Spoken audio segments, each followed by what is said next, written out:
welcome back to the Rugby Connection podcast. Well, we've had a few weeks off because there was just no time to actually talk about the games and do the preview because everything just got chucked in at once.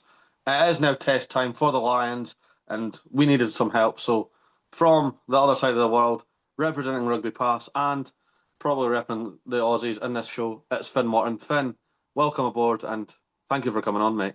I appreciate it, boys. Keen to chat some rugby. It's a big week this week. There's a little test this weekend, so keen to talk about that. Yeah, I mean, we've thought we'll do it before the squads are announced. We can kind of predict ours, see the outcomes, just have fun with it, really, because you need a bit of banter, you need a bit of give and take in the Lions series. And let's be real, we've not really had much of it. We've not really had any scares. So, what do you think of the overall tour so far? Yeah, it's been uneventful, maybe in a way, right, guys? I think every game's gone exactly to script from a Lions perspective. Like, if I put on my Australian hat, we're pretty keen on some upsets or a upset at some point. The Brumbies did it 12 years ago, and going to that game in Canberra, there's a little bit of hope that maybe it might happen, but obviously it didn't. The Tars probably the best team so far in terms of opposition. And the biggest disappointment so far has to be that game last weekend, the AUNZ Invitational 15 boys. I Yeah, was born in New yeah. Zealand, grew up in Australia. I was so in love with the idea of this team coming back and really wanted to see something amazing happen, but just wasn't to be. 48-0. And anyway, now it's test week. The Wallabies, they beat Fiji. So they're unbeaten in 2025. The Lions can't say the same after losing to Argentina. But I guess keen no, but I am keen to see how things play out this weekend. It's all been built into this, and we've waited patiently, and the time is nigh. So pretty keen, boys. Yeah, Yeah, I think I agree. I'd say the same. I think the only upset that we've really had is the game against Argentina. But I mean, I was in Dublin watching the game. The Sea of Reds, it felt like we were actually all on tour, to be fair, and it felt like we were in Australia because Dublin was just packed out. It was just red shirts everywhere. There was former players dotting around. The coaches, I'd seen quite a few like walking around and like in the week leading up. It was yeah, no, yeah, I would say the biggest upset I think has been the Lions Argentina game, but still it was an amazing atmosphere to be part of and to watch the game. But yeah, I completely agree. There's been a bit of a lack of jeopardy, I would say, and I do think that like what you said, Finn, the AUNZ team was just very disappointing, especially considering how good that lineup was on paper. Like you look at some of the guys on there, like a midfield of Havili and Laumape.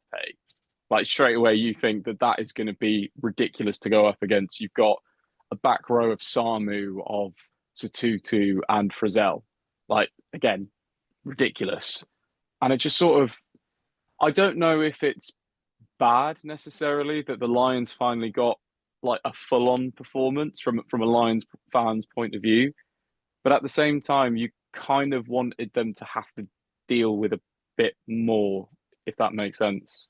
Like Which is Argentina really good. feels like the biggest test, and that was when we were at our most unprepared. Whereas you would want the biggest test to be at the end, and for some reason everything clicked, but then there was nothing to like click against. Yeah. It's really interesting, actually, because if the test this weekend in Brisbane is a bit tight, it's a bit tense. How will the Lions respond? They're obviously a very good side. Spoiler alert, they're going to name a pretty stacked side, whoever they go with. Although I think Mac Hanson's in doubt, by the way, guys. So that's some interesting news, which has just come out as well. But you'd think he'd be on the bench if that, right? I think. But he's been very good this tour for the Lions. But yeah, if they get into a position where it is tense and they have that close game and it could go either way, how will they respond? Especially Brisbane, Suncorp Stadium. Mm. It's called the Cauldron here in rugby league, right? That's what they call it. Home of the Brisbane Broncos in the NRL. State of Origin games here every year, but it's one of the best rugby stadiums in the world. And if you're a visiting team, and if you're a visiting team, you get behind and the pressure gets to you. I think like the crowd can almost feel like it gets on top of you in a way. It's quite unique in a way, certainly here in Australia, and great stadium, great venue, and hopefully it plays into the Wallabies' favour because if they're going to win a game out of the first two, I think they're more likely to win this weekend in Brisbane. So, guys, I really hope they can do it. Tell you what, I think the series needs it. That's fair. So I'm guessing you're predicting a 2-1 victory either way then. Oh, I've got 3-0 Wallabies. Obviously, that's the 3-0 logical. No, I think I think 2-1 Lions is probably the consensus amongst rugby fans around the world, right? Like, if you were to poll 9 out of 10 dentists, that's what they would say, right? So it's I think Henry Pollock coming out the other day and saying, they want to be the best Lions team of all time. He talked about 3-0 potentially sweeping the Test series, and in Henry's defence, if you're a Lions player actually taking part in the series, you do have to say that, don't you? Can you imagine the reaction of the boys in the change rooms if that news had gone to air and Henry had gone, "Oh, I think we're going to win 2-1. I think we're going to lose a game." That's not the mentality that this team wants. So I don't think I don't think you can say, "Oh yeah, I think we're going to lose one." I think that the politicians' answer is probably, "We'll do our best to win every single game and do everything we possibly can to be the best team that we absolutely can be." It was my media training right there, guys. Yes, cool. I've done the right answer. That's what perfect. it would. That would almost be what you would expect them to say. But then, and then Marrow doubled down on it. Marrow said, "Of course we want to win every game. Of course we want to win 3-0. We can't say that we're going to lose one." But it was very interesting how he then said it, like saying, "Well, of course Henry's right. Of course we want to win 3 games," but not saying that they will. So I'm like, you clever man, Marrow. Well done. Interesting. This is probably something I've got to do maybe this week, right? Like, I'm fortunate to be in those press conferences, but would a Wallaby say they want to win 3-0, or is that more of a story? James O'Connor, maybe. It probably comes out as more of a story but again, you're just backing your lads, isn't it? So it's like, I don't like, and again, it's not you directly, Finn, but like, see reporters that go, I remember Blair Kinghorn getting a lot of stick online in the build up to an Ireland game, and it was basically, "Are you going to win?" He's like, "Yes, obviously," and it's all Scotland are arrogant, blah blah blah. I'm like, do you want them to say we're going to get beat? It's It's a stupid question. It's the same as like after any game, doesn't matter what sport it is, you ask the losing coach, "How do you feel?" 5 minutes after losing, "Great, I'm awesome." Or the losing captain, "What went wrong?" Really? I haven't reviewed yet, guys. Haven't had time to let it sink in yet, but it's you got to back yourself. You got to back your boys. You do, absolutely. It's a thing I've lived and died on especially on TikTok, is you back your team. And that's the only logic. You don't need to look at, they've not won this amount of games, or no. This week, you back your boys to win, and if they win, awesome. If they don't, dust yourself off, you go again next week. Is it the series? Look, I think a lot of people. This first test is huge for so many reasons, right? First in 12 years, here in Australia, but the series isn't won or lost this weekend, and I think we saw that in 2001. I was one that year, so I wasn't watching the game, but from what I understand, I think the Wallabies lost the first game at the Gabba and then won the next 2 to win the series. And even if you go back 12 years ago, Kurtley Beale, the Wallabies, without playing a warm-up game, came within a successful shot at goal. A Kurtley Beale slip, a matter of him wearing slightly longer studs, potentially, lads, of winning that game and going up 1-0. But even then, it was 2-1 in the end, that series. Lions series, they're unpredictable. We're going to see guys playing in this series that might have forced their way in. Someone like Ben White could very well be one injury away from playing in that 23. And he was very good last weekend, by the way, against the AUNZ side. So it was really impressed with him. But the Lions series, it's all about storylines, unpredictable. It's when heroes become gods, right? It's something amazing about the series, and it won't be won or lost this weekend. But damn, you want to win it too, because you don't want to be coming back from 1-0 down. Of course, no, I completely agree with that. And just because you mentioned Kurtley Beale there, he does have a shot at redemption. Not this week, but next week in the First Nation Pacifica 15. The squad been released for that, and without being harsh, I don't think they have a chance. But that's just me. I don't know how you feel about that. I think I would agree. I mean, a couple of the guys who I think will have good games, like I think Mm. that like Lukan Salakaia-Lotto, I don't really understand why he's not in the Wallabies squad and why everyone's talking about like, oh, is it going to be Skelton and Jerry Williams or Nick Frost? Like Salakaia-Lotto was, I mean, he was captain, he was calling the line out. Maybe I was constantly seeing him because of that. But he was excellent in the Reds game for the against the Lions, and he was excellent against the Lions for the AUNZs. Like constant physical presence in the line out, was winning everything. Knocked Luke Cowan-Dickie out with his massive thigh. Like the Mm. size of the man's thigh was impressive. I mean, clean out, but I just don't really understand why he's not in the main Wallaby squad. But he's one of the ones that I look at and go, yeah, you'll be a problem for this game. Like Pete Samu, you'll be a problem. Curtly Beale, you are an experienced campaigner. But it's that whole thing of when you look at an international team and you say like maybe four or five names that are, oh, those guys are excellent. Like, not to disrespect Fiji, but Fiji back in the day, like maybe 10, 12 years ago, when you're like a couple of like the best players on the team, you would go, oh, he's amazing, he's amazing, he's amazing. But then as a team, maybe not the most joined up together. And that's what it sort of feels like again. It feels like there's some great individuals, but not necessarily like this team is going to be cohesive and absolutely rip us apart, if that makes Well, sense. That's fair. Yeah. I think history repeats, guys. And if we'd done this podcast a week ago or 2 weeks ago, we would have been talking about this great AUNZ squad's been announced, and there's a lot of international players in that group, and geez, they might have a chance. And I tell you what, that optimism carried through to the game amongst fans. I saw more AUNZ jerseys that day than I have of any of the Reds, Tars, Brumbies, Force. Like, there was genuine sense of optimism and also camaraderie amongst Aussies and Kiwis who are pretty used to going head to head. But Damn. I think with the Pacifica side, yeah, I guess the caution I have with it is, do they have enough time in camp together to get these combinations right? The Mm, cohesion was the word of the day every day for the first 2 weeks of this tour, talking about the Lions and how various combinations were going to work and click when they're playing alongside players from other nations. And it's just like that with these invitational sides. But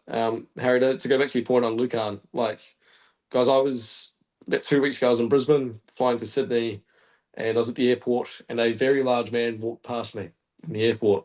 I looked up, and it was Lucan Salakaia-Lotto. He had a Reds backpack on with LS on his backpack. I thought, geez, I've probably interviewed him at presses a couple of times, right? But he's a big man, and he, I think, was going to either Newcastle or probably Adelaide, and he was immense, easily the best player for the AUNZ side, and he made a statement. And I don't know why he's not in that Wallaby squad, to be honest. Josh Cannon was called in. He's played one test, maybe more. mm. More of a prospect, I would say, at this stage. But his ceiling is huge as well, though. But Lucan, proven, one of the best locks in this country.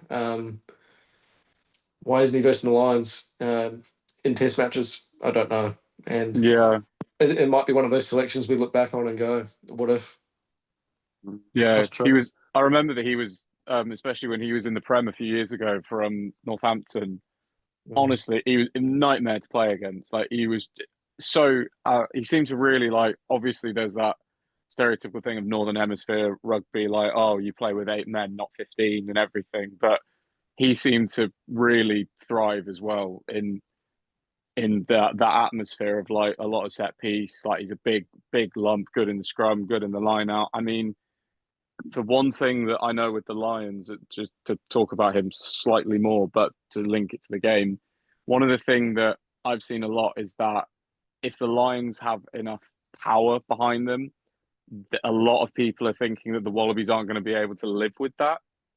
So why would you not want to be able to have your one of your most powerful, dynamic second rowers? And if you could pair him with Will Skelton, that would be a great way to not get overdone by power. So Yeah, it's the only thing I have heard on comms was he might have been carrying a slight injury during the year. It's a bit like how Tupou wasn't at his best this year, but you know that Taniela Tupou, if he gets his head on, Mm. monster. So it feels a bit like that to me. But yeah, that's the Mm. one. It's one of the selections that I'm looking at the minute out of the Aussie squad and thinking it's very surprising. It's very Yeah. surprising.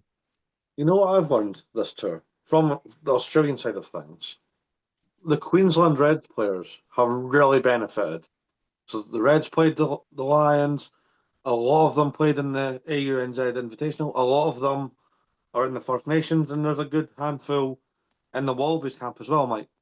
Fair Mm. play. Yeah, fair play. And I don't know if that's just because, is it because Les Kiss is going in after Joe Yeah. Schmidt, or is it? I think certainly with the AUNZ side, like this is just my opinion, right? Like I think there's definitely a Kiss influence on that team, right? Like for me, Harry McLaughlin Phillips, a young 10, he's a really bright prospect in Australia. He was selected, he came off the bench. So did Kalani Thomas, a young halfback, scrum half. But both players were fairly disappointing when they played for the Reds against the Lions.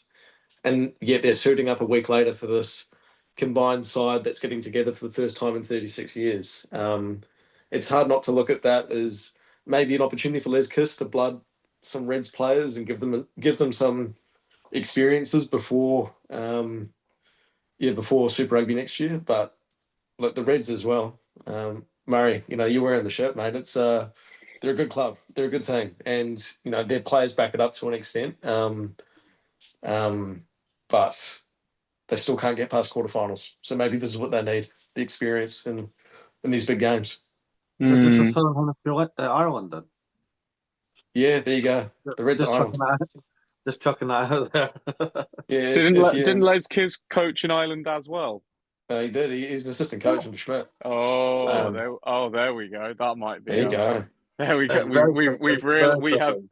Ireland. We've solved your problem. Just don't have an Aussie or a Kiwi coach you again or play against New Zealand, and you will most likely go through a quarter final.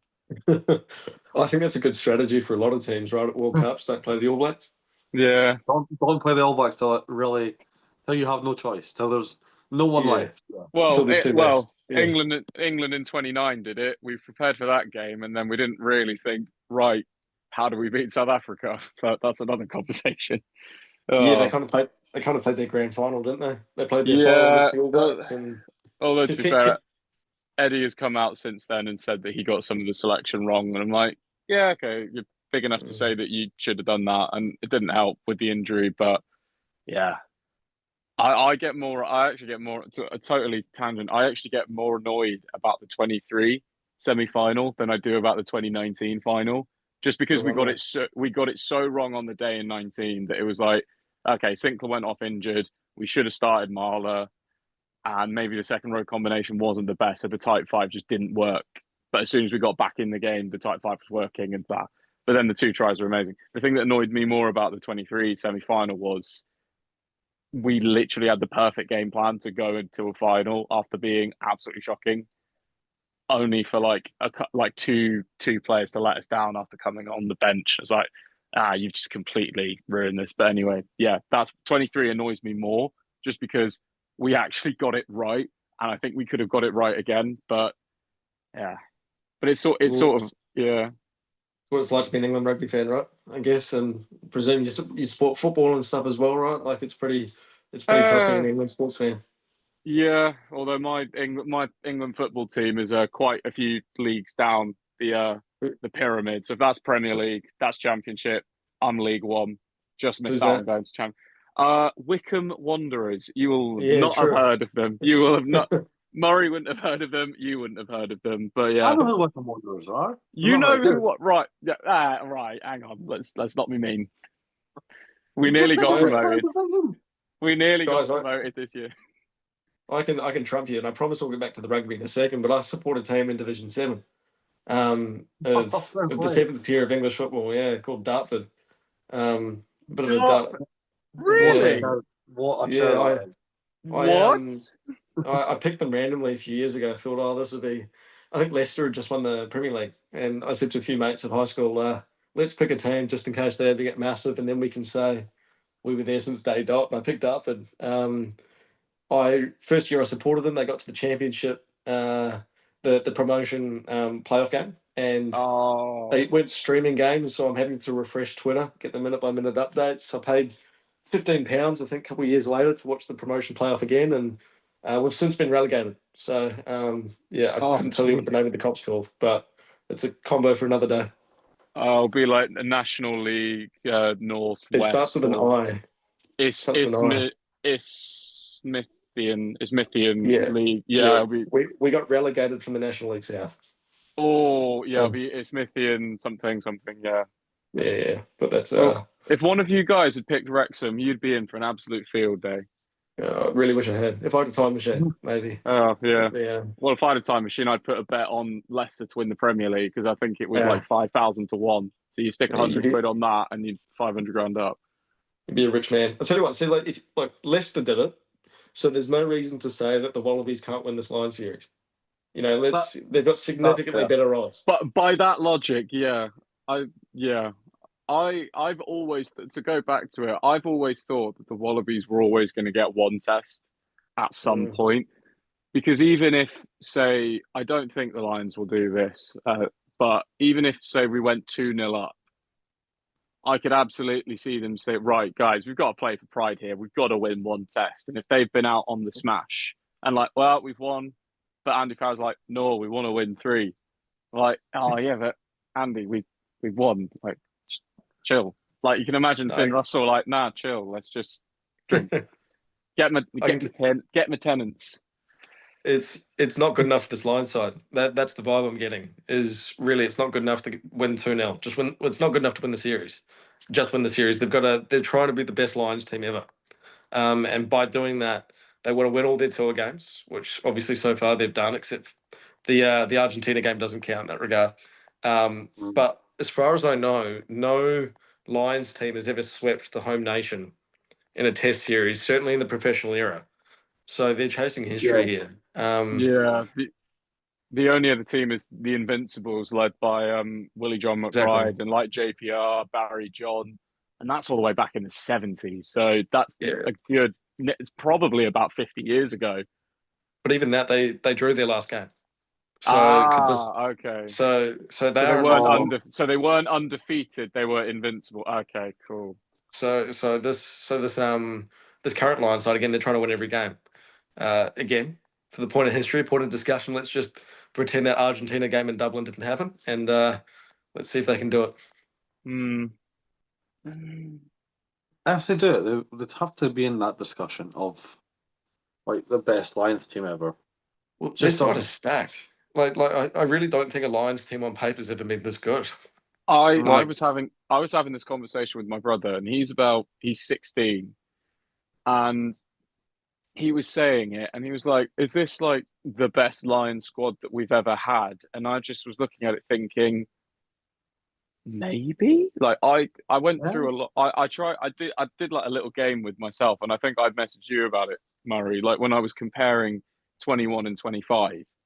And I was Mm. thinking that a lot of the picks in 25 are better than 21. And then I'm looking at 17 and thinking, well, there's a lot of good guys there. But I rate some of the players who are playing now like more than I think I would personally rate like a Van der Fleer over a Sean O'Brien. I don't know if that's controversial. Leinster fans don't attack me. But Van der Fleer, former World Player of the Year, like yeah, Mm. brilliant player. And then the only side for me that I think when I look at and think that was absolutely stacked is maybe '05.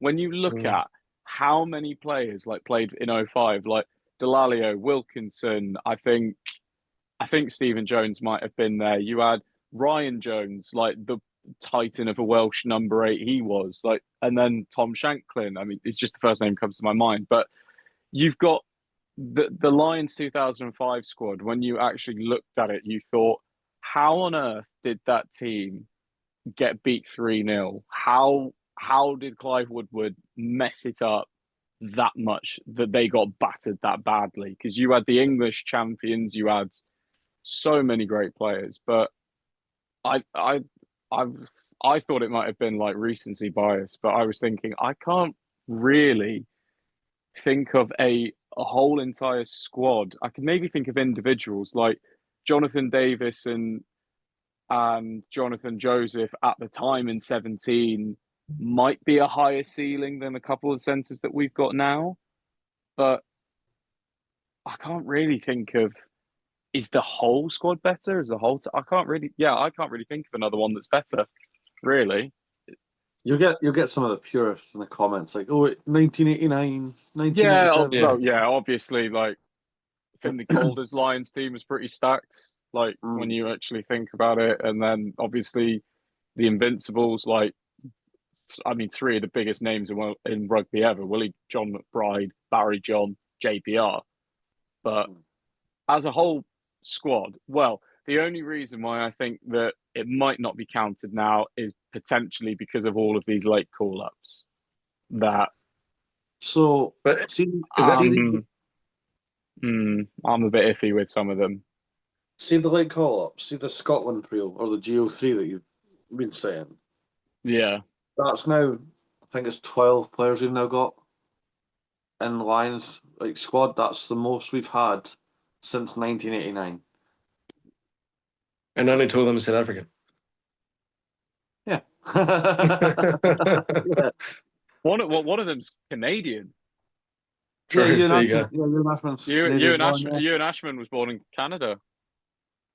He's got a big Yeah, thistle well, tattoo, if that means anything. Well, it's a pretty good time. so is Alex Masibaka, and he's Fijian. He's got a thistle tattoo as well. Yeah.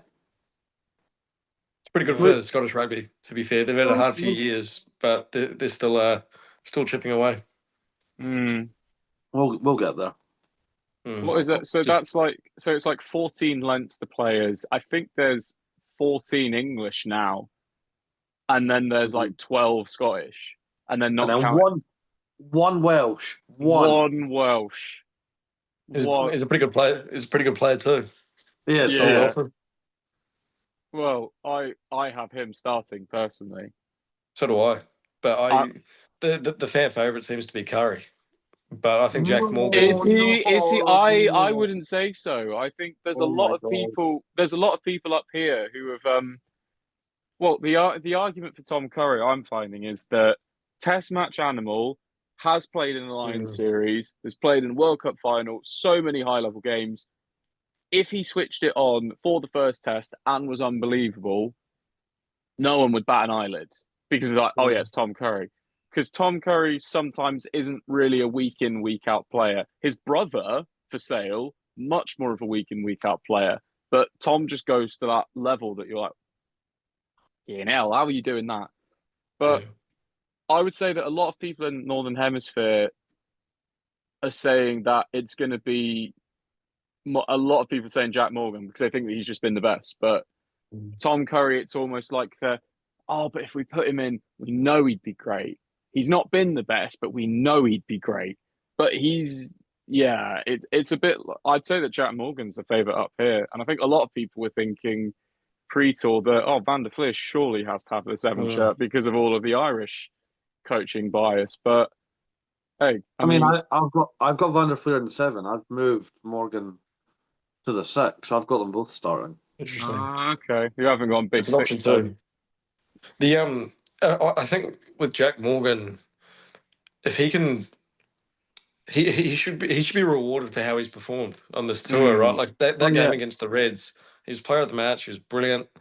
Like, and for these matches, like that's what these are. You know, they're dress rehearsals, they're auditions, they're the opportunity to really stake your claim and push for a test spot. And even when going into the tour, if you were to write up a depth chart, he might not have been everyone's first choice 7, but consider form. You know, recency bias. That's how you want to go about it. Like, current form should matter. And Jack Morgan, he's also not a pity pick. He shouldn't be picked because he is the sole Welshman. This isn't about making sure that all 4 nations are represented, but like, he's immense. And can you imagine him if he does start at 7 to go against what you said, Murray? But if Morgan starts at 7, his matchup with Fraser McWright, that's tasty. Like that's nice. Even I doubt Jack Morgan would come off the bench, but you got Carlo Tizzano. I don't know how much you boys know about him Oh, up north, oh but yeah, oh yeah, he's a gun, guys. He topped the try scoring charts at the end of the Super Rugby season. He's a flanker. He's a 7, and last year he topped the tackle count by 30 tackles, I think, and he was third overall or something this year or second. So he's a pretty solid player both sides of the ball, Carlo. He's put on a lot of muscle during the off season. That was his big work on, and it's paid off. And even to be fair, didn't he ever? Harry, you could probably attest to this because you're probably watching the game. But didn't Carlo have a go at Tom Curry during the sprint tour last yeah. year? Okay, so there was that thing. The one thing that I do know is that on a fellow Aussie Australian podcast, Kickoffs Kick-Ons, they asked him a question of who do you like want to go against? Like who's the matchup that if you could absolutely leather someone, who would you do? And he straight went Tom Curry. Oh Yeah, yeah, I just yeah, sort of and but thing is, I've watched a lot of his like vlogs this year as well, true. just because I thought, you know what, he's really interesting. Let's see if I can like find some more on him. Oh my God, is he a nutter? He's an absolute nutter, but he's the best sort of like guy that you want. And having him like come off the bench for the Aussies, because I do think Mm. if I'm trying to guess with the Australians who's going to start, I would say it's going to be Fraser McWright because I think that Definitely Fraser. yeah, I probably. I mean, so I've heard many people say that he's the best 7 in the world. I don't know if I agree Mm. with that, but he's up there. He's I think definitely up if there. if Fraser was playing for the All Blacks or the Springboks or Yeah. Ireland, Oh yeah. I think people would say unequivocally that he is the best 7 in the world. But the fact that he happens to play for Australia, who I think they're up to 6th in the world ranking, guys. So the resurrection, the They resurgence are. of Australian rugby, it's well and truly alive. You know, the They're heart up is to beating, 6. guys. How good's The, this? yeah. Ready to You're up. take over in time for 27. You're up to Yeah, 6 for not playing. Yeah, exactly. Yeah, yeah. Essentially, like That Argentina that got beat again. Scotland lost. Australia that's up. Just That's outstanding from the Wallabies. It's the oh, best thing to have happened to them in 5 years, and they weren't playing. So absolute genius. Just don't yeah, play a week, you'll go up. Just let long may others their lose. The long game. That's the long game. long That may long may their ascent continue. But with Carlo, just before we move on from him, I will say he is the best character in Australian rugby, bar none, in my opinion. Like you think the Honey oh Badger god, yeah. years ago, in terms of Oh, personality and stuff, Carlo is on that level. he's I've interviewed him a couple times. He is such a good character. He's so funny. He's so himself. And sometimes in the media, you don't always see the personality come out, right? Like you see the rugby right. player, not the person sometimes, if that makes sense. Like, the but media Carlo is just training. so unapologetically himself. It's fantastic. So funny, guys. And I hope during this Lions series we get to see more of that. So fingers Yeah, crossed. fingers crossed. He's been brilliant this year, so I hope that we see more of him as well. I absolute. Also, he's got him and his girlfriend or fiance. Like the amount of things that I see even online about Mm. that, they are like I'm like, geez, you are living the dream. You're performing out of your skin for the Western Force. You are like a Wallabies player. You're about to play the Lions. You're getting married. Like you're having the time of your life, mate.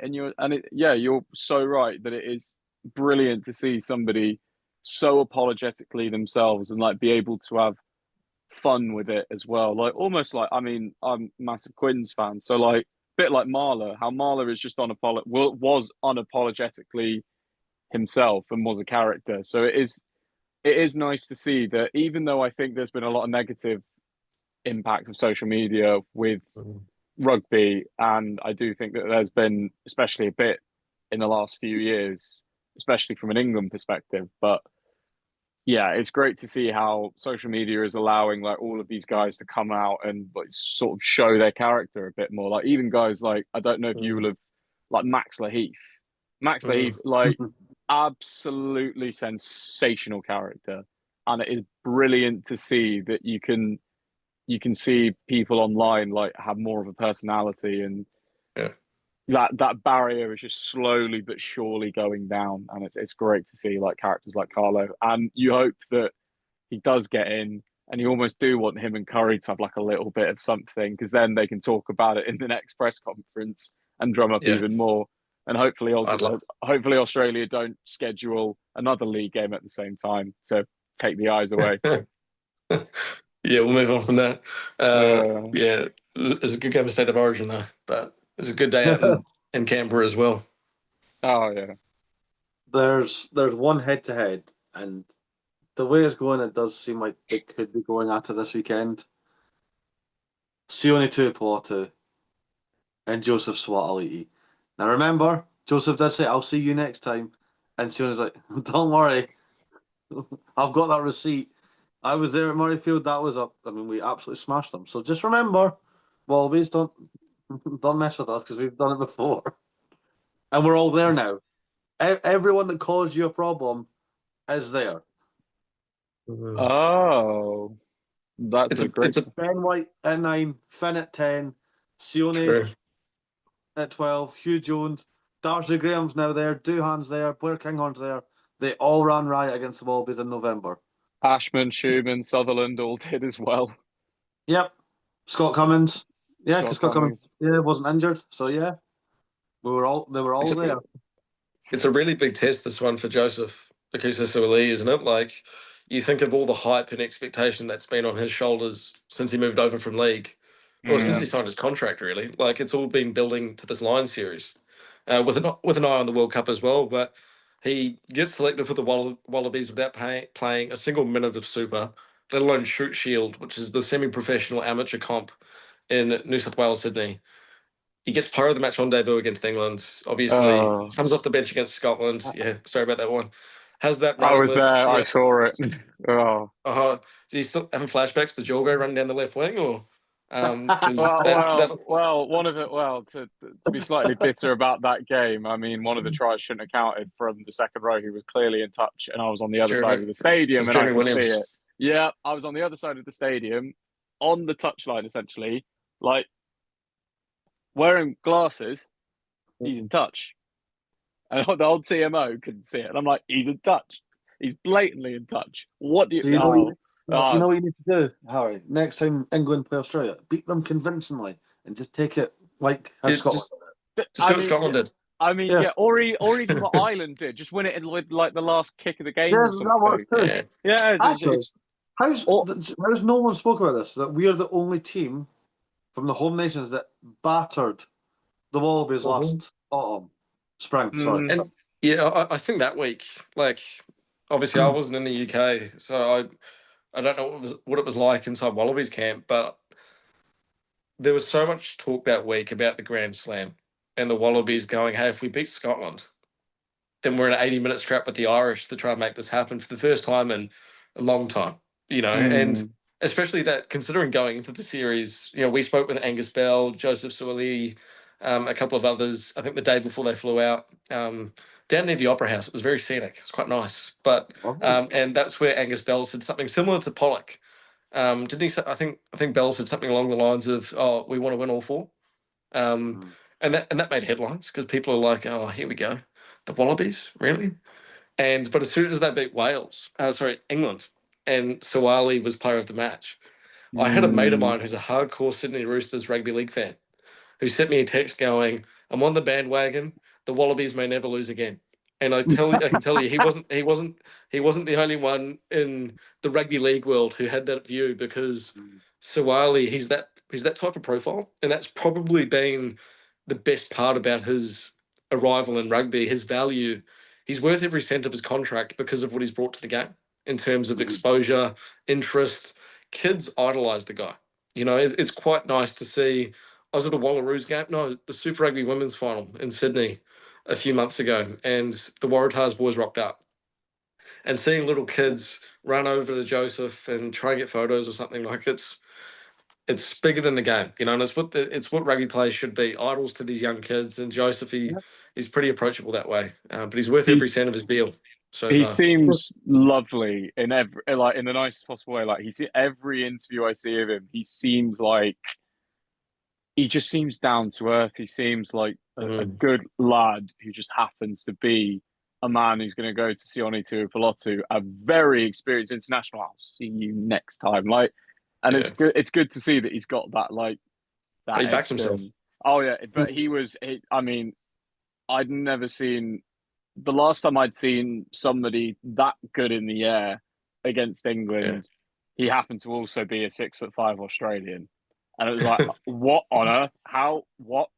But it was mental. Like me, just talk about quickly because Swirly he's going to be in some capacity this tour. He's going to do something. We know he's going to do something. Yeah. There's going to be a moment where he's going to have his George North picks up Izzy Folau moment, or it's going to be like the Lions try in 2017 against the All Blacks. Surely, I'm going to say it now, will have a moment like that. I don't know what it will be, but he'll have something amazing. But watching him against England, and even though you knew that he played Union as a kid, like so he has an idea of the rules and everything. It wasn't like how do I play rugby union? It was okay, I've got to remember how to play rugby union. You Yeah. just the way that he just leapt into the air, slapping the balls back, the carries that he would make defensively, just with anything down his channel, he would just smash. And the one thing that I just was not understanding this whole year, why the hell were the Tars playing him at fullback when he clearly the Wallabies want him to play 13? Like don't make the mistake that England did with Sam Burgess and stick him at 12, but also play him at 6. Just make a Yeah. decision on him, and he'll shine. Well, Like, it's not quite as radical as playing him in the midfield and on the flank. yeah, But, yeah. it was a bit of a surprise, and it was a question that was asked a few times to Dan McKellar, the Tars coach during the season. Bit of a surprise. He was named fullback of the year in Super Rugby despite playing 7 games, I think it was. So, but yeah, getting minutes at Tom Wright, 13. Well, no, it was Suwali. Yeah, so Tom Wright and Will Jordan Tom Wright, both Will overlooked. Jordan. I mean, that's Both overlooked. So, I don't and know about that. I asked Joseph about that once actually. We're at Taronga Zoo. Not me and him and I just hanging out. It was a press conference. It was quite bizarre. Because they had some wallabies taking photos with some lions. Like the lions were on the other side of the fence or whatever, right? But like it's supposed to hype up the tour. And I asked Joseph, do you think you deserve to be in that team of the year? And he did mention Tom Wright and Will Jordan, but quality player, Suwali. That's the main point. And Yeah, I would love to see, I think what we saw in the Argentina game, potentially the Lions, not that they can be exploited in the air, but there is an opportunity there, I think, for the Wallabies. And I would love to see them do something radical with Suwali, maybe off a set piece move, be that off a line out, a scrum, inside the Lions 22. Get him 1-on-1 with a winger out wide. I don't care which winger, because he's going to have them beaten with his vertical. I saw the Roosters play at Suncorp a few years ago, and Suwali would have been 19, and he scored this beauty of a try where he leapt up, very Israel Folau-esque, and took like an Aussie rules mark. Like it was sensational. The athleticism from such a young guy. If we can see that during the Lions series, then I agree with you, Harry. Like, we're going to see these moments, and how cool is that? So, but they need to get him in space. That said, he showed Waratahs versus the Brumbies. He took a crash ball off a line out and scored. yeah, I So remember he seeing that one. so he can do it all in a way, really. So I guess we'll see. But he Yeah. needs to be not necessarily player of the series, but he needs to be in that conversation. So too does Fraser McWright. And Mm. I would like to see Angus Bell that level as well. I think I don't know how much you guys know about him up north. He's off to Ulster, actually, which is Yeah. on sabbatical, which is Yeah. interesting. But he's crucial up front. But that front row of him slips off the bench potentially or starting. Alatoa, Billy Pollard, Matt Fassler, options at hooker. That's pretty cool. Len Ekatau and Suwali in the midfield though. That's pretty world class. When did you tell my boy coming to Exeter Chiefs? Yes, I'm already Yeah, buzzing for him arriving. but I remember, so Ikatow, he was a grade above me at school. We went to the same school, Brisbane Boys College, and I was sitting in a Nice. spare class, like study period basically. And I remember he was talking to his mates. I overheard him saying, "Boys, I've just signed with the Brumbies." And I wasn't listening into the conversation beyond that, but I did kind of have the thought at the time of like, this guy's pretty good for our first 15 at school. Why aren't the Reds picking him up? And he's proved to be pretty okay. I think he's done all right for himself. So, Yeah. um, Yeah, No, fair he's. play. I think I remember because obviously 12 for a long time for the Wallabies was Samu Karevi. And Mm. I think I remember very briefly. I can't remember if it was Len Ikitau or if it was Fiketti. I remember in a warm-up game right before the World Cup, they were talking about how, like, right when the Wallabies suddenly got like quite a few injuries to quite a few players right before 23.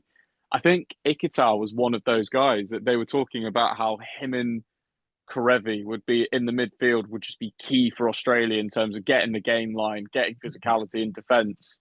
I think he scored a try and he got injured and all. It was this big thing, and I didn't know loads about Ikitau at the time, but the way that it was being spoken about in the media, especially like by Eddie Jones as well, that it was a big loss. So I'm Yeah, expecting, yeah. he got injured against Argentina in Sydney. Ah, okay, yeah.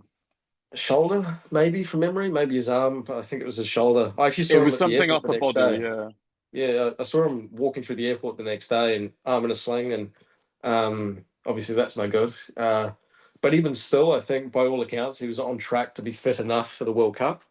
Wasn't Oh, and he picked, didn't and get selected, yeah. yeah, but the story of that World Cup was very much obviously Hooper, Cooper not getting picked, and that kind of dominated things. But Ikitau, probably the one that probably the biggest loss actually from that team. But anyway, redemption this weekend, boys, for Mm. him. Maybe like Oh, the There we chance go. Yeah.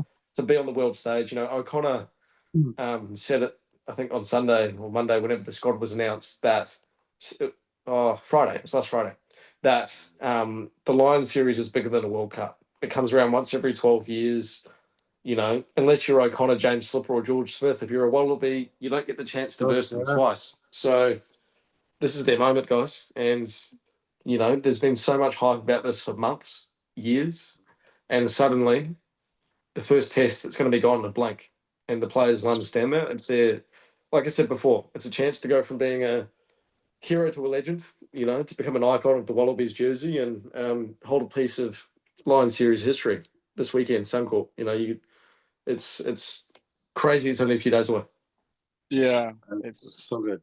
But like it's like obviously you have iconic moments from previous Lions tours when Australia are playing, and like you think Australia's versus the Lions, you think of Campese, you think of George Gregan, you think of Stephen Yeah. Larkham, you think of Eddie Falau.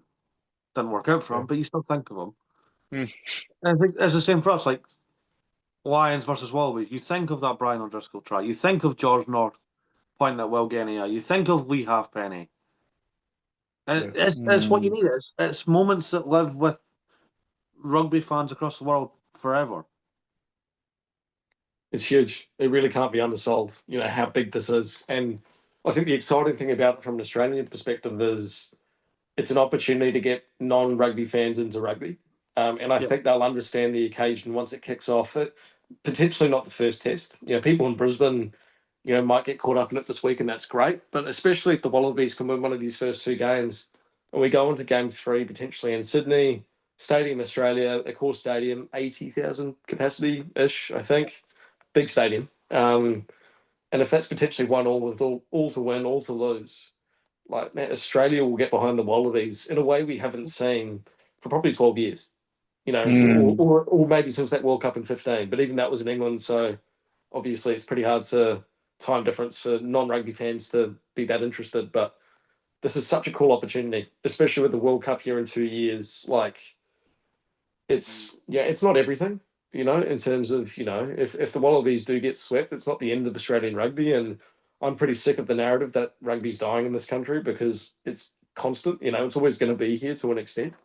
They Um, say that about England as well, but it's it, just it's not. just it's just catastrophizing the situation, I think, Harry. Like it's That people is, love to kind of yeah. harp on about doom and gloom, time to panic. But man, let's be optimistic. You know, like that Wallabies team on paper. I saw this morning on TikTok, Sam Warburton. I don't know which channel it was with, so I can't credit them here. But he was asked to pick Rugby his Joe. yeah, okay, there you go. His combined Wallabies Lions team, and he picked three Wallabies in a team Yeah, of No, 15, I saw and that. no. some questionable how do I put it? Some questionable options out of the Wallabies in terms of Taniela Tupou is not going to make the 23. let alone being the starting tight head. There's a few questions. Will Yeah. Skelton's going to be in the second row. He seemed Yeah. pretty good to go yesterday at the presser. He was pretty smiley and happy, so I think he'll be there. That said, Rob Valentini, I think there's doubts, but Yeah, I I've heard that. guess we'll have to wait and see. But that'll be a big loss. But Langy Gleeson, huge. He was immense for the Tars this season. He's Yes, right. Tars has lost, but Montpellier's game next season. So Yeah, the you Wallabies, could. they deserve more credit. And if this is a proper scrap, and the Wallabies will make it a scrap, then it could go either way, gents. I don't think people realise just the amount of talent that's actually in this Wallabies squad. Like we've already spoke about a few, like Fraser McWright, Tom Wright, Joseph Swatoliti, Angus Bell, Will Skelton, Billy Tom Pollock, Hooper. Tom Hooper. Tom Tom Hooper Hooper. coming to Exeter Yeah. Chiefs as well. Tom Hooper was in that Brumbies game. Like I'd never. I mean, I've watched a bit of Super Rugby this year, but I didn't realize like how big the guy is. Like, I think he's like Yeah. six. I think maybe 6'5", 6'6". Plays second row, but also plays like back row, really, really effectively. Like that's You what I. text me saying like you've got a star here. I'm like, Oh yeah, yeah, well, I'm good, like don't worry. Jesus fucking Christ. This Tom Hooper lad's like the perfect six in a way. Like Yeah. absolutely massive, athletic, rapid, jumps in the line out, hits hard, carries well. I was like, Jesus Christ. And he had a bit of lip about him. He had a bit of lip and he was like, oh yeah, come on then. And I'm like, He's a funny dude. There's a fairly iconic photo. Not to plug Rugbypass, but I remember seeing it on Rugbypass. That's what's in my head. But like of him being like forehead to forehead with Henry Pollock last year when Hooper was playing for the Australia 15 and Pollock was playing for Australia. I England, remember that. Yes, I remember the game. So we could talk about Sione versus Joseph or what were the other matchups? Like these kind of Curry and Tizano. Like we can talk about these kind of like heated personal relationships, but man, if there's a decent chance, I think, that Pollock and Hooper are named in their respective benches. So are we ruling out the fact that those two might go face to face and potentially forehead to forehead? To be honest, I think that Pollock and Tizano could have a bit at each other. To be honest, even more. Definitely. Yeah, I mean, there's a couple of boys that you look at. It's funny in rugby that there's a couple of boys that you look at and you go, "Oh yeah, you're always down for a scrap. You definitely will always be down for a scrap." But there's a couple of players that I look at and just think, I can't see you getting involved in that for like no reason. like Ben Earl, like whooper, hollerer, celebrator, like physical as you like. I can't see him like just trying to scrap someone for the sake of it. Whereas like you look at a Pollock or a Curry, and you absolutely can see that. Oh yeah, you'll be a dog if you want to be. You know, we've missed a step here, and again, it's down to the selection. We could have had just talking about like shithousery, like get in your face, we'll fight you. We could have had a back row of Jamie Ritchie, Tom Curry, and Henry Pollock. Just come on. Oh no, because that just screams the Lions will get a yellow card and Wallabies will win. There would be hands definitely thrown there. Yeah, there'd be too much hands. I mean, one thing I'm glad that we're not seeing, not that one of these guys was anywhere near selection. Like, I did not want to have to see a repeat of Johnny Hill, Darcy Swain, because that was just, that was when Darcy Swain like just absolutely killed his Wallabies career when he like, let me just elbow Johnny Hill in the face or pull his hair or headbutt him, and then let me just absolutely cripple Quinn Tupaia like 3 weeks later. And I'm like, yeah, you got sent off like twice in 2 games, and then all of a sudden had a good season this year. But yeah, you want to see like oh come on, but you don't want to see anyone like start hair pulling and headbutting because that's. Do you know what would actually be an underrated one? I don't think we're going to see it though, not in the tests, but it would have been nice to see. You could have had Henry Pollock versus Nick White. 2 scrappy little fuckers. Oh no. We did see it. We saw it in Perth actually. Those two did line up against each other. Oh yeah, no, Pollock played. Pollock. And it was the day before the test. We had a captain's run presser with Nick White, and I asked him about Henry, and I said, what do you think of his antics? And Nick was all for it, guys. And like Henry's personality and character is what rugby needs, and that should be celebrated. In terms of he even did it last week. It was a bit blink and you'll miss it type moment, but yeah, quick pulse check as he was running back to halfway. He did.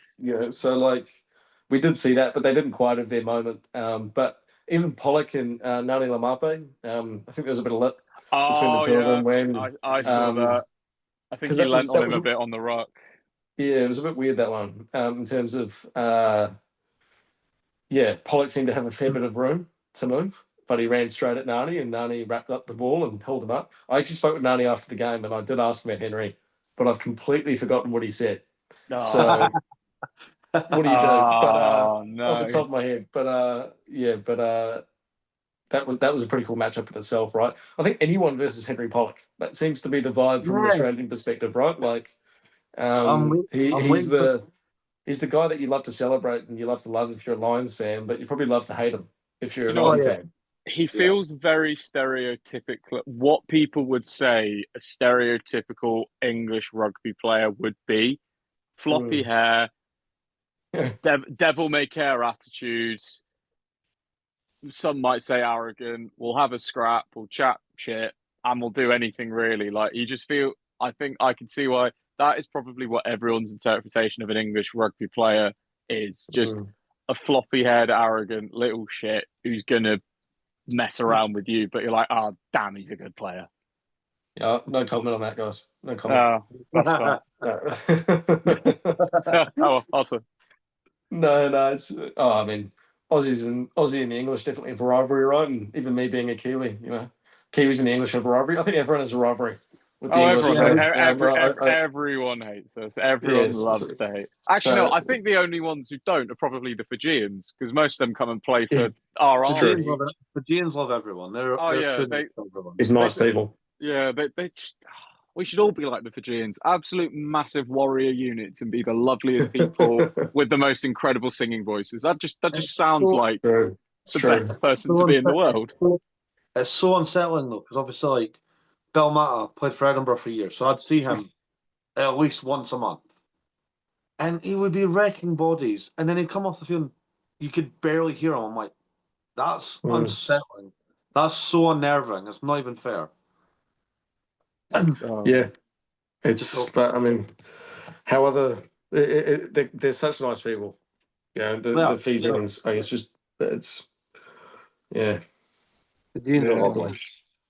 Right. So what's our score predictions for this weekend?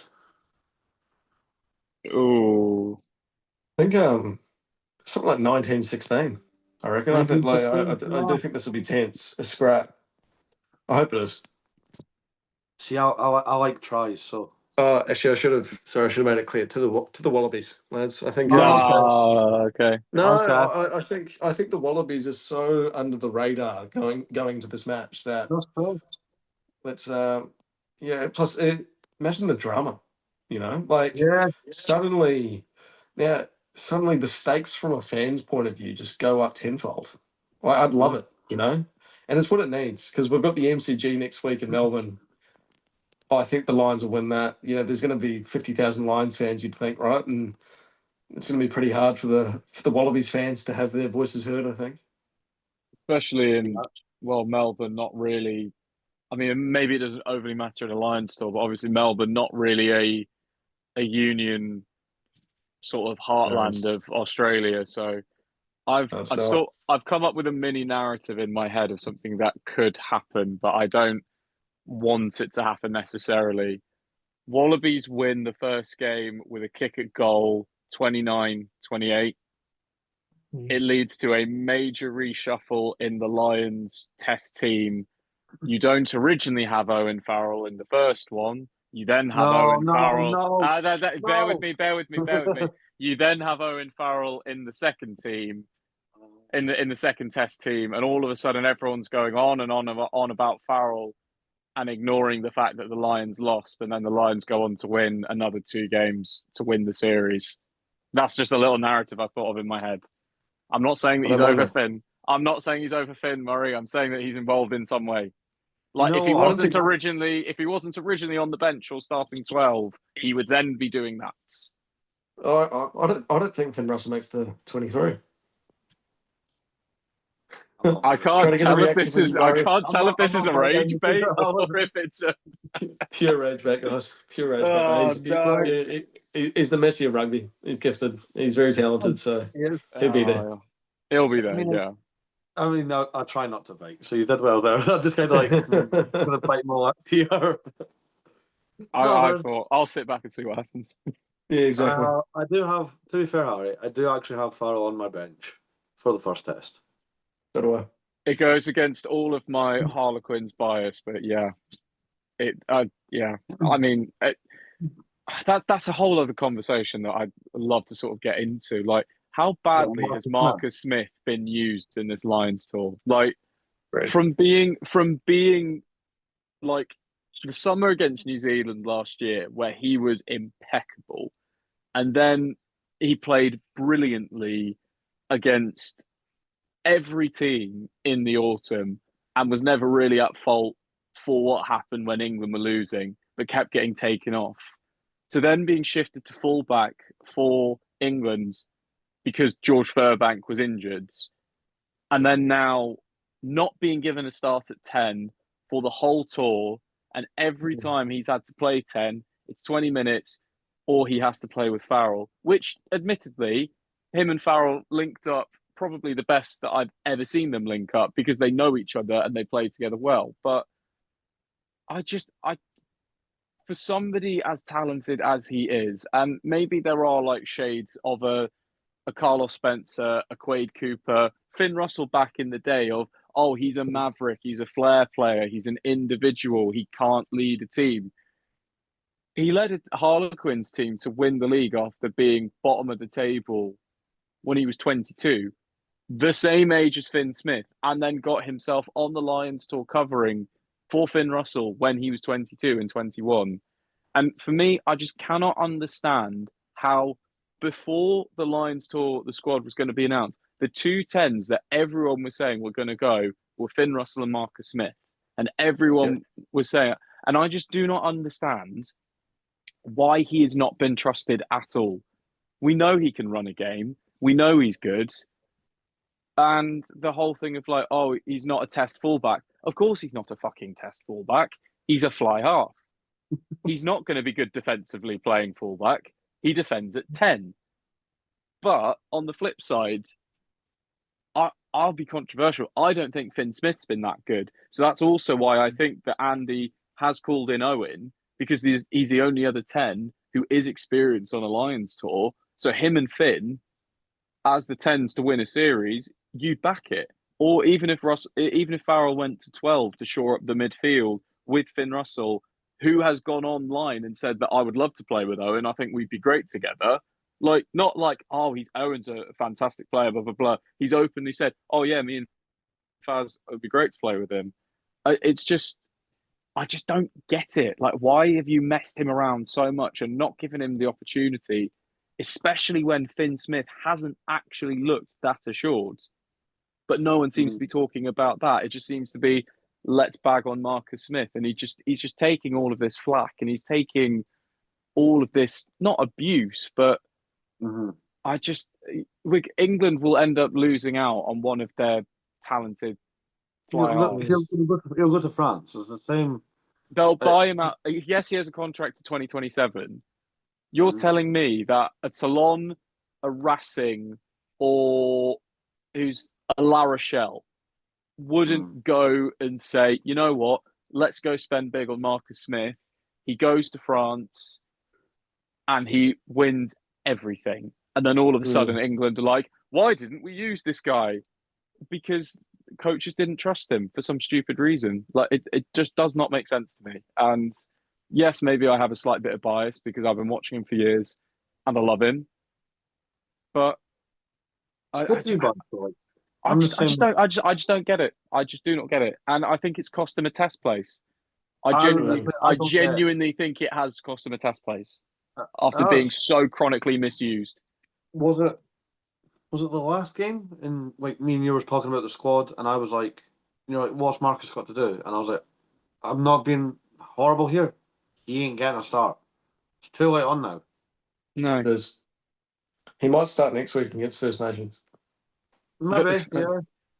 Yeah. But like by then it's like, well, what's the point? You could have some of the geography 3 start against that team, because I'm assuming that's why they might have been brought in. Sorry to only single them out, but You could have like a front row of Sutherland, Ashman, and Clarkson, and then Darcy Graham could play in that game as well. And then all of a sudden, it's like, okay, so it's a Lions game, so you shouldn't call it this, but you're playing me against the bin juice here. Why am I playing this game when I could have played against the Reds? I could have played against the Tars. I could have been 10 for that. But you just, yeah, I don't know. It just it just feels very like they've misused him, unless they know exactly. Like, if you were going to bring a utility, if you're only going to bring 2 10s and you were going to bring a utility back, you may as well have picked Tom Jordan. I didn't want you to pick Tom Jordan, but you may as well should have done it. Yeah, sure. Mm. But it's like, I'm not diving into it on a deep level, but like the online hate for Duhan van der Merwe, it feels forced half the time because he's right. He's not like they talk about his defensive efforts. He's never been known for his defense. Not once in his international career has it ever came up that, oh yeah, he's a great defender. He's a try scoring machine, which he is. That's what he's there for. And I know that it was a bit lackluster, but he did score a hat trick. No one else has done that this tour. He's now top try scorer. I still don't think he's better than Freeman and Lowe. No, I don't still either. think this might be biased. Freeman's fine. Freeman's got that 14. I don't think Lowe's done anything. James Lowe was horrible against the Brumbies. Yeah, he was not. But it was particularly bad, to be honest. But I still think, to be called not Irish bias, but players that Farrell's familiar with, there's potentially trust. that. But yeah, there's trust. Yeah, exactly right. Like, but that said, you can't tell me that a back three combo of what you'd think if you could go Vandermeer on the left, Freeman on the right with Keenan at 15. I think it has to be the go at the moment with Kinghorn. Yeah, Yeah. Not 100%. Like, it seems to be a one-horse race to the 15 jumper, I think, no? because the patient said, like, he's not completely injured. We were keeping tabs on him, and we want him to be raring to go for this week coming for the test. So I'm like, we'll see.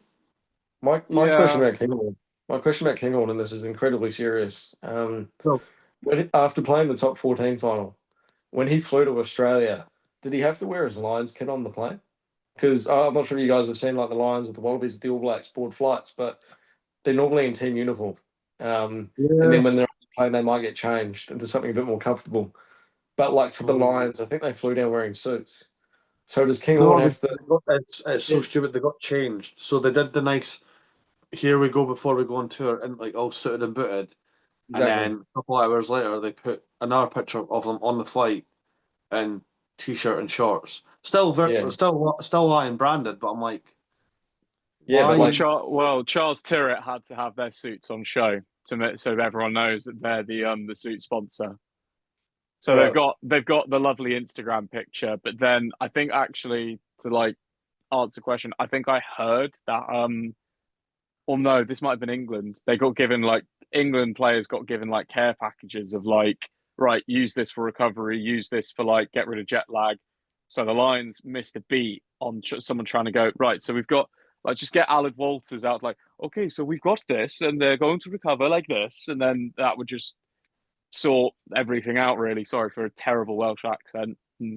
My girlfriend would kill me if she heard me do that because being Welsh, and she's like, that's awful. Like, I know. But yeah. Well, it must be nice for you and your partner then to be able to like support the same team once every 4 years. Yeah, I mean, I tried to be as nice as I can to Wales, but I just frequently say if we ever watch rugby together, or I say that something has happened, I just say you guys are shit, and she's like, I know, I don't even know any of the players' names, and she used to be able, like, roll off the tongue. I look at some of the Welsh players these days, I'm like, who the fuck is Belch? Like, that's a totally separate thing. But yeah, she desperately wants Jack Morgan to start. She knows that name, so yeah. I mean, I think he will start, but Yeah, I guess we'll find that. We'll find out yeah. Thursday. I guess. Who are our, that is the question. Who Mm. are our squads for the Lions and Australia? Mm. Like, as I in think okay. for the first test, with everything that we know about injuries, form, and everything, Mhm. who would be like our starting 23 for both teams or Lions? I All think it right. would All make right. sense for Finn to do Lions first and we Yeah. do Wallabies first, and then Oh, switch. Ooh, I reckon I'll let you boys handle the Lions. I'll do the Wallabies. I think there it'll we That's go. fine. be Yeah, Oh, yeah, that that's works. fine. That's fine. right But me and because Harry will because it never. what Me and Harry won't agree. That's the thing. hey, Only, that's good. only That's on a what we want. few. Only on a few. Only on a few. I think for the Wallabies, to me, it seems pretty clear cut about your front row should be Bell, Vassler. Oh no, sorry. Because Parecki's a bit up in the air. I think I'm not too sure about him. If Parecki's fit, he starts. He Hmm. had a bit of a knock against the Fijians. If not, you probably call him Vassler with Pollard on the bench. With Alan Alatar at tight heads, your locks are Skelton, Jeremy Williams. Back row, presuming Valentini's out, will be Gleeson, McWright, Wilson captain. Although I could see Jake Gordon captaining the side. There were some rumours about that a few weeks ago. I Uh, just I don't get and that because I think that Tate McDermott has to play. no, but so Gordon will definitely start if he's fit with McDermott off the bench. Um, Mm. with by the reports, Tom Liner at 10, which is bold. But I'm actually quite excited about that. Trying to be. Phenomenal kicker.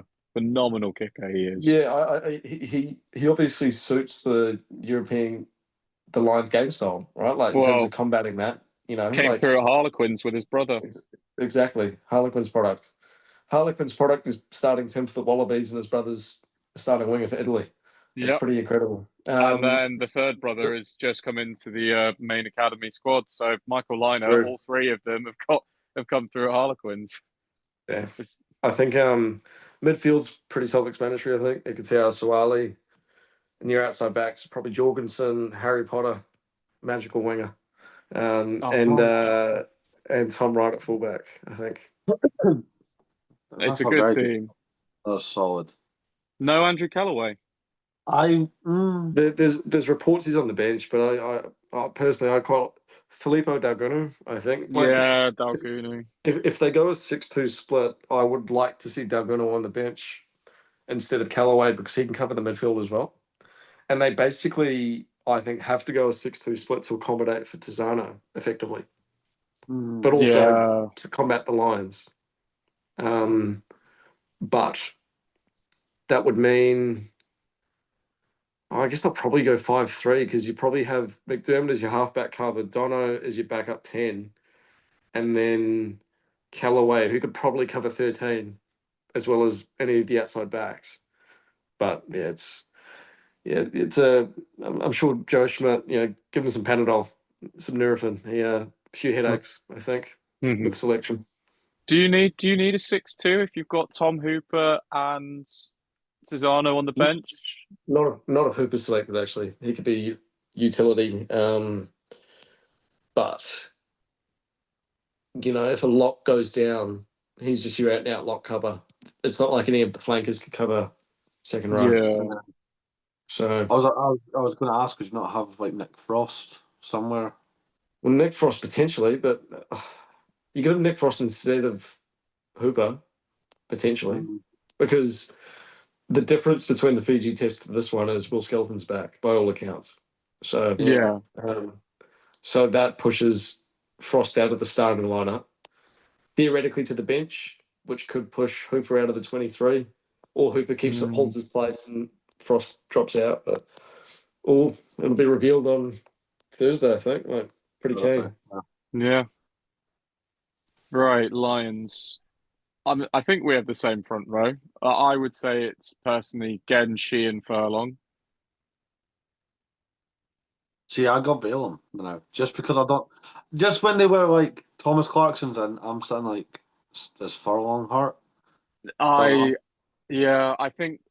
I mean, yeah. Again, Thomas. I shouldn't rant about that, but with the whole like cover front row, I'm assuming it's either for like a training thing or like a let's ease the workload. But It might, yeah. I don't mind the Beelum shout really. I don't, but I just think that, and I'm gonna like maybe agree with some of the pundits that I've heard. Like 50 minutes of even this version of Tyg Furlong is going to Does the be job. excellent, and I do think that it will be.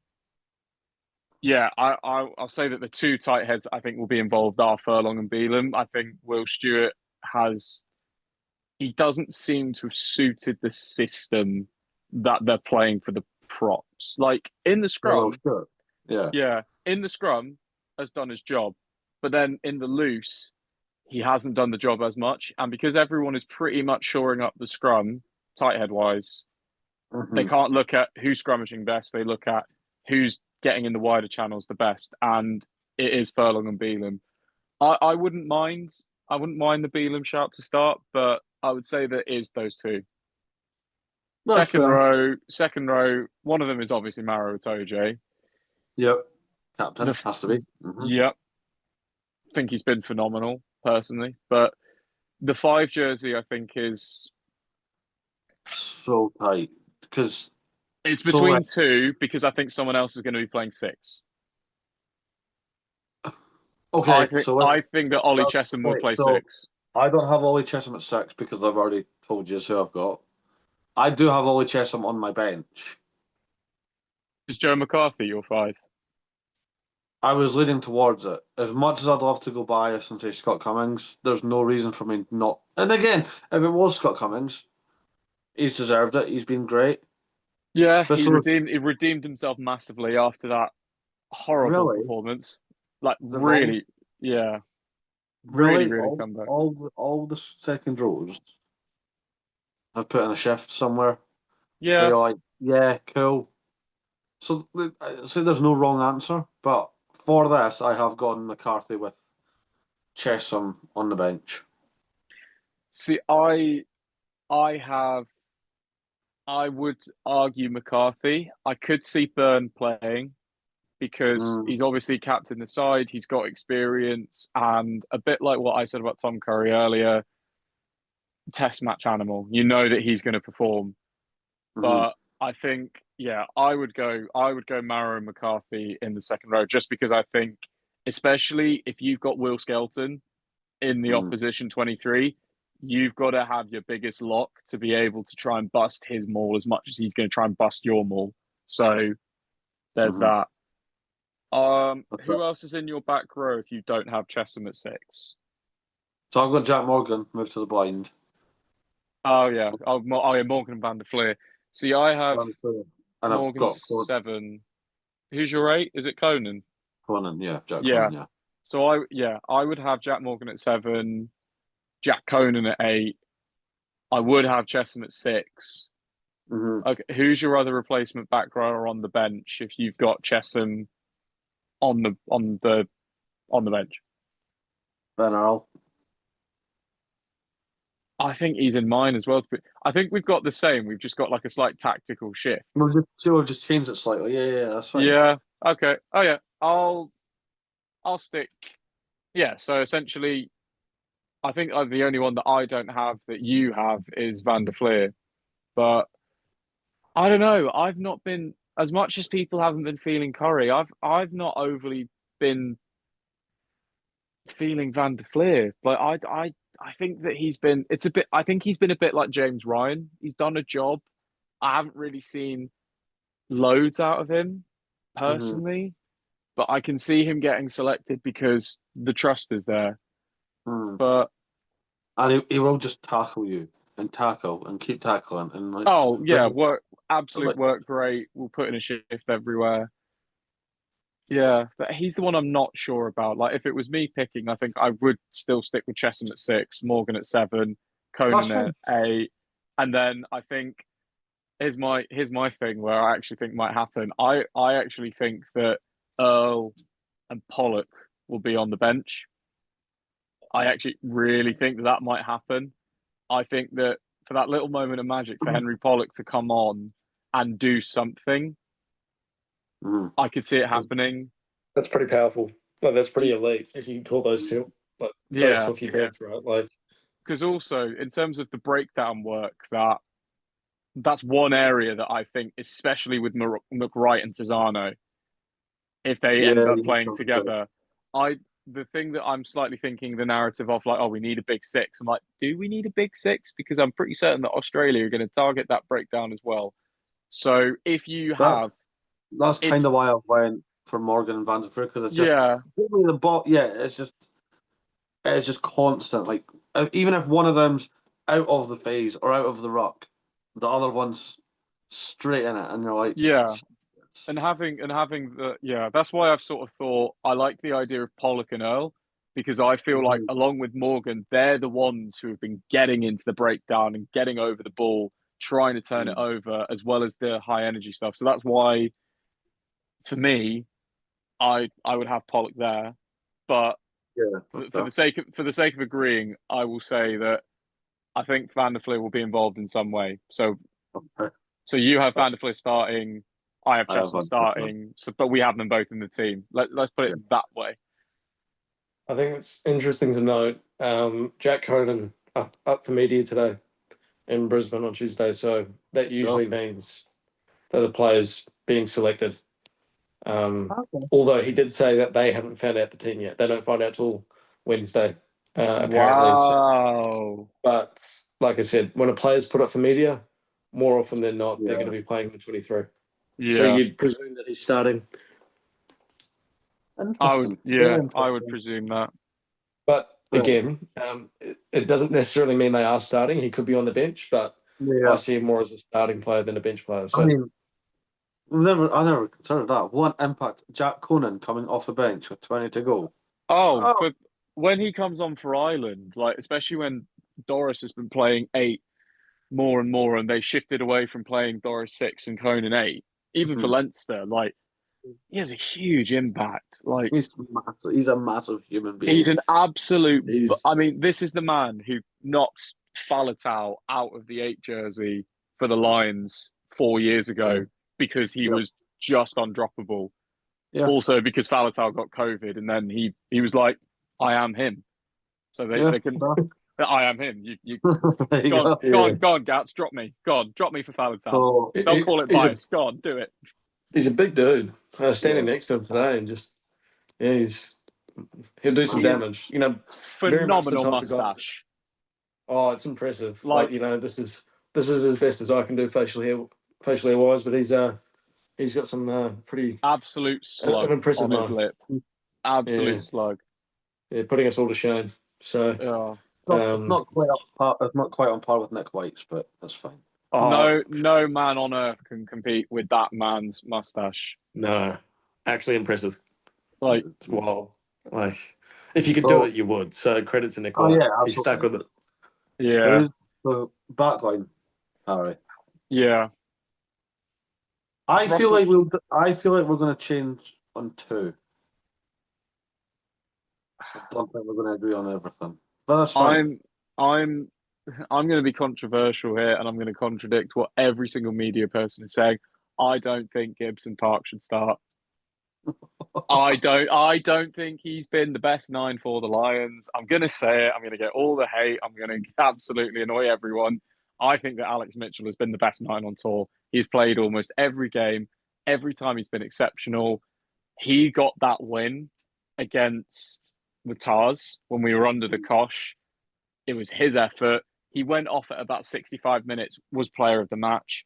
Genuinely, I think that Alex Mitchell has been the best nine on tour, and I think that he should be starting for the Lions over Gibson Park.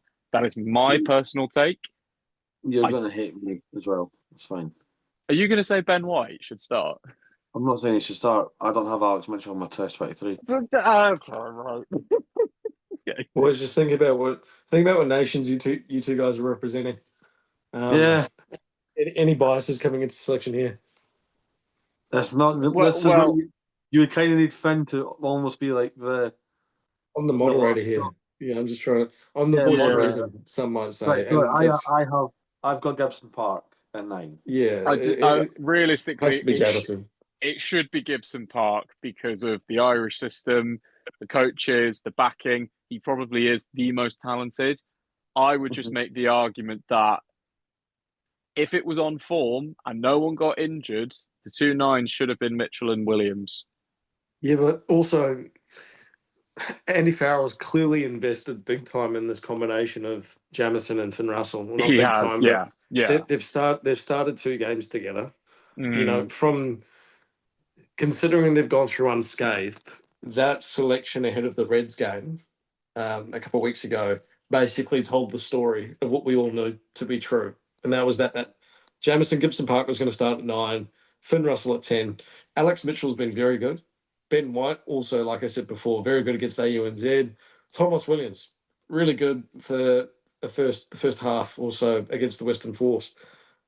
Pretty blessed with 9s up north, you guys are. Oh, yeah. Very Hey, lucky. that's but not even Gibson counting Park. the French. The French have got the best 9 depth. Oh, who's there not? Antoine Dupont, Maxime Who's he? Lecoux, Baptiste Right? Moran, Who's he? Nolan Le Garec. I don't watch a lot of top 14. Is Dupont very good, or is he? This is excellent. He's up, Yeah. he's just off the 7th circuit. He might make it. Yeah, bit of a I think he prospect. was Sevens Player of the Year. Won the Yeah. gold with France. Like, yeah, I think he plays for Toulouse. Like, Okay. might captain them a couple of times, but but second fiddle to the Japanese 9. Yeah. oh, Yeah, but Saito, like Saito, yeah. I think plays over him. Yeah, no. Harry, did you say captain France? So like when France take their B team somewhere, he'll captain that side. He's not first. Well, you would assume, yeah. No, he's a bit of a gun, Antoine. I could feel the comments coming. Like, can't tell if we're being deadly serious Yeah, or. I will don't say think I've actually interviewed Antoine a couple of times, and it's very intimidating. But is it? Yeah. Oh, like intimidating, not just in terms of aura. You know what I mean? Like I do a bit of sevens for Rugbypass, so I interviewed him twice in the 7 series, and nice guy though. You know, a lot of media attention. And it's quite nice. He's very cool with it. He's very like he is, and he was a gun on the 7 series, man. Like Jesus, like I just haven't seen anyone do what he did in terms of transitioning from 15s to 7s, or even going the other way and just do it with such ease. There's actually this photo of him in Madrid. I took a screenshot of one of his highlights. He's playing against GB France on the brink of getting knocked out, and he bumped off. I forgot who it was, one of the GB players. And by that stage, I thought I'd take a breather. So don't show my boss this, but I'm sitting in the stands, and there's a still shot of me sitting, 50 meters away, looking very focused, but like sharing that moment with Antoine, basically. It's like 2 of us together, basically. No, but it was he is a gun, Antoine. But I think Jamison's not close behind necessarily, but I think he's second in the depth chart of world halfbacks. And even though Jack Gordon, by all accounts, will probably start against the Lions on Saturday, I would have Tate McDermott as the top ranked halfback coming out of Australia. hands down. Tate McDermott is amazing. He was sensational for the Reds this season, and you could argue he was Australia's best player in Super Rugby. He was that level of just impactful, really, really just dynamic, game changer, game breaker, like everything you want. I mean, as much as I'm saying that I don't think Gibson Park should start on form because I don't think he's been that good, I'll use the same argument that I've said for guys like Tom Curry and Tyke Byrne. When it comes to the actual time to pull the jersey on and do the job, he will do it. So I do have him starting. I do have Mitchell on the bench because I think he deserves it for me. I'm not against Mitchell on the bench. I'm just thinking. Oh, Ben White was brilliant. He was brilliant against AUNZ. It's the same situation as the 5s. There's no wrong answer, really. No. The only wrong answer would be, let's start Sutherland, Ashmond, and Clarkson. That would be a wrong answer. It seems pretty obvious. I think that it's going to be the 1-2 punch of Jamison and Mitchell. Like, that would be such a big storyline if that's not the case at 9. Yeah. It would. Yeah. Midfield. You didn't say who your 10 was. I know who Oh, it Finn is. Russell. I said that, Best, didn't I? best 10 on the planet. Hands down. The argument is there. Yeah. Yeah. He goes okay. He does okay. Yeah. He's all right. Yeah. He's Just, all right. yeah. He only won the Challenge Cup though, not the Champions. So let's not say he's the best. I'm joking. I I am mean, that's joking. that's He not his won. fault. He won 3 trophies this year. I'm not gonna knock him at all. Midfield. One I, word. th- I Say with me now. Huey Huey Piloto. Pilotu. I mean, it does get significantly helped in terms of like, I think it gets helped a lot, not because of ability, but because of availability. Um, Yeah, Gary Reynolds is like hurt, isn't Gary he? Yeah. Ringrose is not going to play the first test because of the concussion, is what seems to be said. So Mhm. That's true. Hugh Jones will be the 13, and I think that even though a lot of people, and I'm one of them who are saying that, well, you can mix the two together. You don't have to play the partnerships. I do Mhm. think that it will be Sione and it will be Hugh and it will be Huey Pilotu. Whether it stays like that the whole tour, I don't Mm. know. I Mhm. don't. I have a sneaking suspicion it might not, but I let's put it this way: in 21, no one had a fucking clue what the midfield was going to be for the Lions. It literally chopped and changed No. every match. I think it was Henshaw Daly, and then I think it was Henshaw Harris, and then it ended up being Aki Henshaw. And it's like, that's not What? how you win a series, especially considering in 17, it was Teo and Davis, then it was Farrell Davis and Farrell Davis, and Teo was involved pretty much. So it's actually nice to have like two midfield partnerships that are ready to go that you could just say, yeah, and they've all played with each other as well on this tour. Yeah, true. Yeah, So that's I all would say interchangeable. it's going to be Huey Pilotu, Mhm. but this is where I'm not sure if we do have centre cover on the bench who it will be. But I think we'll get into that. I mean, Uh, I know who I've got on the bench. have you've got Farrell as the cover? I've Have you? got I've got Faz as 22. I've got Bundy at 23. I could see that. Interesting. I could actually Yeah. see that, to be honest. Because right, well, Hugh Jones could play on the wing. He's done it for Glasgow. He could play at Yeah. fullback. He's done it. Mhm. He did it for like when he. I'm going to go so Harlequin's biased here when I say this, but just bear with me. When he kick-started his international career again, is when he was playing for Quins, and he was Uh-huh. playing at 15, and he was excellent. And then he moved Yeah. back to Glasgow and immediately got back in the Scotland team because of how well he had played for Quins and Yeah. established that partnership with Sione. I would trust Hugh at fullback if he had to go to there. I'm not saying he will, As a last resort, yeah. He's yeah, but fine. also one of my starting wingers is Tommy Freeman. So if Hugh Yeah. Keenan got injured, Tommy Freeman can play 13, Tommy Freeman can play fullback, and he can play on the wing. So you could Yes, you're absolutely make covered. the case of Hugh, just, okay, Owen, go on and play 12, Sione go there, Hugh go there, Freeman go there. Like Mm-hmm. it's not that difficult a switch that No. I would think personally. So Freeman, one of your wingers?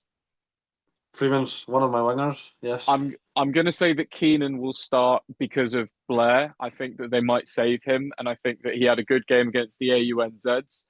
I think an injury related. I think because of injury, Keenan will start, and then for me on the left wing is James Lowe, just because I think even though he has not been good, he is far more trusted than Duhan, simply because he's got that kicking game. If you've got a guy who can guarantee you 60, 70 meter exit in the backfield, Mm-hmm.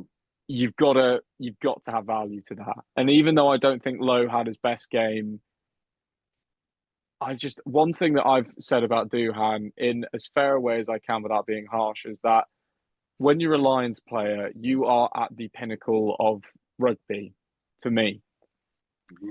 And if you are not doing your fundamentals well enough, I don't care how good you are going that direction. If you can't go back that direction, I don't want to hear it. And for me, the thing about Duhan that just I was I like the fact that he was used properly against AUNZ, hold the width, be a big ball carrier, score your tries.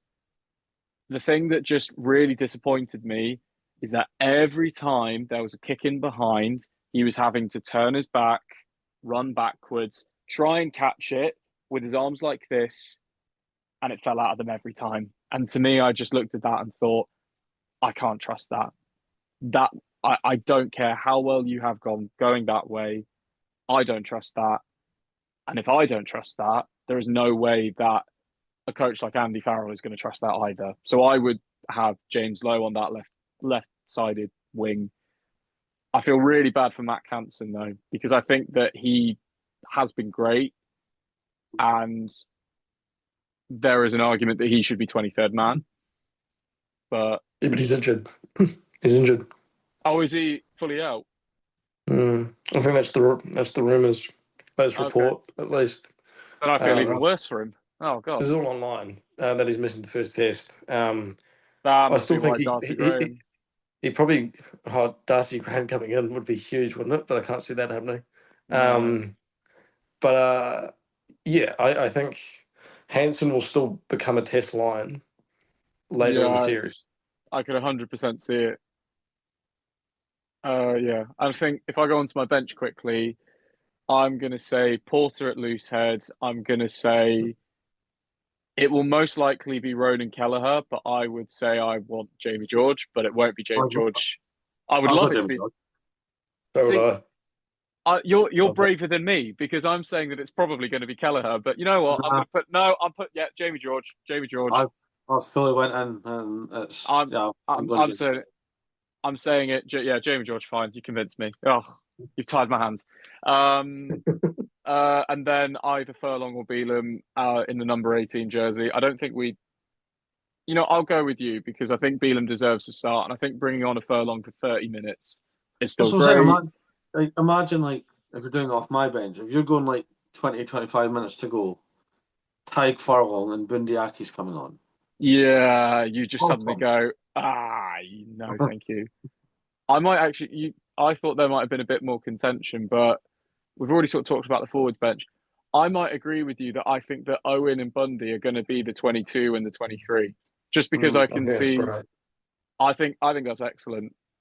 Thank you. I mean, also, Sione. But the thing is, if you put, the thing is, I'm going to compare this. Like, you've got, even if Faz plays 12, what was one of England's most successful midfield combinations? Faz at 12 and a Polynesian man at 13. So even if you've got Bundy at 13 outside of Faz is going to understand how to play with a player of similar attributes, catch the ball, run and hit, be a monster. And that is how you can sort of describe Bundy and Sione. And I think, I think it would just add I mean, we did kind of get a teaser of Fazzy Plotto. That was my name that I came up with. I know it was yours. And credit me with that now. Fazzy Plotto. I put it on Instagram and you're like, that was mine. I was like, oh, shut up. I had to. But that's, I think it would work well, because then you can have a control at 12 and you can have a strike runner at 13, and then and then you also have Freeman can come into 30 if Hugh Jones goes off or something else. I think I like the idea of Bundy coming in, and also I think you might be able to correct me on this, Finn. I think in a lot of Irish selection, Andy Farrell does have like a 12 in the number 23 jersey a lot. He likes finishing with that. Yeah, he does. It's usually Henshaw and McCluskey. Look when Ashley came off against Wales. Came on against Wales, sorry. Oh, that picture of Bundyaki against Wales when he's just absolutely like mashed, and you think, he could do that against.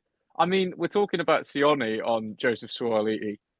You could imagine Bundy being the guy who, like, I'm the older guy, I'm the alpha lion, I'm going to do this. You could just imagine even he would be like, if he could get a shot on Suaalii and just stand over and be like, yeah, dog, I've got you. Like, you just imagine that he would do that as well. Yeah. Can you imagine that for a rough shift for Suaalii? Like, Sione's leveled on. It's true. And then, okay, we made a sub. And Bundiaki's coming on, and we've got new sunshine. and then he thinks, oh, let me just target Farrell. He's old, and then he just chokes him in a Oh. league, and he just shoulders him or chokes him in a league tackle as well. He's like, oh damn, I can't. Like he tries to do his like offload out of contact, and Faz is like, no, you're not doing that. He just gets him. Oh, yeah, I think that's our selection there. Unless Pretty good you, sides, guys. Like I'm a big fan of Farrell and Bundy off the bench. I think that'll be really, especially with McHanson out. Like, let's just make that happen. Thing is, Yeah. like, you obviously have to go with Hugh Jones, like you guys said, at 13. He could probably cover the wing. yeah. Could James Lowe cover 15 potentially? I've always thought that James Lowe could make a decent fullback because Like if he had to play there, he could. You know? like he's got the kicking game, he's got the aerial game, and he's quick, yeah, but he's not absolutely electric pace. And he operates as a playmaker, which is the other argument that he comes in at first receiver. Like James Lowe could have, I think he could. I think some people were saying at one point that James Lowe should play fullback for the like this was months and months and months ago, mind. But at one point, I saw somebody say that the Lions back three should be Van der Merwe, Lowe, and Freeman, and Lowe be at fullback. I was like, I don't hate it. I think a certain Scottish man who plays in France will disagree with you, but yeah. See, I've got Kinghorn written down just because of how the coaches have spoken about it. Like he wants to be raring to go. It was like we need him ready for Saturday. So I'm like, I'm maybe being a bit. Maybe it's the same thing as like when I was suggesting Callagher. Maybe I'm being safe in what I think will happen. What I want to happen would be Blair Kinghorn play 15, but I think it might. Yeah, I mean, again, I think it might be Keenan, and I think I would pick Keenan for the first test, and you always have that. You always have that sort of thing in the back of your mind of, okay, well, if Keenan goes down, we know we've got Blair for the next game. I'll tell you two guys who, if they didn't get injured, would 100% be in this test 23 for me: Thomas Williams and Elliot Daly. If they hadn't have got injured, and I know it's like if buts and maybes. Daly would be 23. Daly would be 23. Like he was honestly like, especially if I go back to the game that I watched in Dublin, when Daly and Hansen came on for Van der Merwe and Aki, the Lions just had so much better shape in attack, and it just looks so much better. Yeah. Well, I think that's everything really. Yeah, we spoke about we've done a lot of that. So we've spoke about the tour so far. We've done a little bit of predictions. Now all we need is a test, and then we'll be back next week. We'll be back next week. We'll probably do maybe Wednesday actually next week, because then you could do the first test and the First Nations game. Makes more sense. Yeah, definitely a good argument there.